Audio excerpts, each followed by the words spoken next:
안녕하세요. 오늘은 불기소 처분에 대한 불복에 대해서 한번 보겠습니다. 고발인은 검사의 불기소 처분에 따른 통지를 받은 날부터 30일 이내에 그 검사가 속한 지방검사청 지청을 거쳐서 서면으로 관할 고등검사청 검사장에게 항고하여 불복할 수 있다. 고발인은 불기소 나오면 일단 검찰항고 할 수 있죠. 여기에 불복이 되면 다시 재항고로 가는 거고요.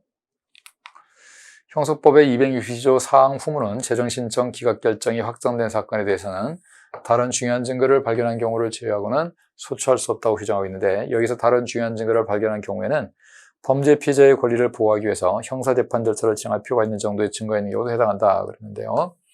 이 다른 중요한 증거라는 것은 이게 있으면 전에 불기소했던 것이 이건 유죄로 가는 게 명백하게 기소라든지 죄가 되는 걸로 명백하게 볼 수 있을 정도 돼야지, 피해자의 권리를 보호하기 위해서 또는 그 전에 불기소 처분에 의심이 있다는 정도, 이런 거 갖고는 안 된다고 그랬어요. 이런 것만 갖고는 안 되고, 실제로 이런 다른 중요한 증거를 붙여보면 이게 불기소가 잘못됐는데 이건 기소를 해야 되는 상황인데 라고 할 수 있는 정도가 돼야 됩니다.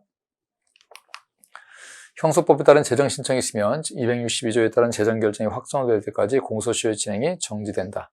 우리 재판하는 동안에는 시효가 무조건 멈춥니다. 그래서 재정 신청도 재판이 진행되는 동안에는 일단은 시효가 정지가 되고요.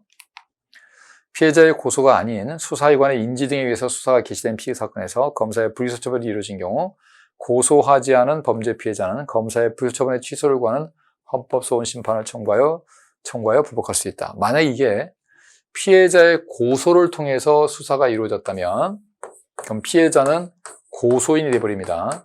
고소인은 헌법소원 못하고 검찰항고나 재정신청으로 가야 돼요. 근데 여기는 피해자의 고소가 없었음에도 불구하고 수사기관이 인지를 해서 수사가 이루어졌기 때문에 저 피해자는 고소하지 않은 피해자가 되는 겁니다. 그러면 고소인이 아니기 때문에 검찰항고 못하고 재정신청도 못하기 때문에 헌법소원으로 갈 수 있는 겁니다.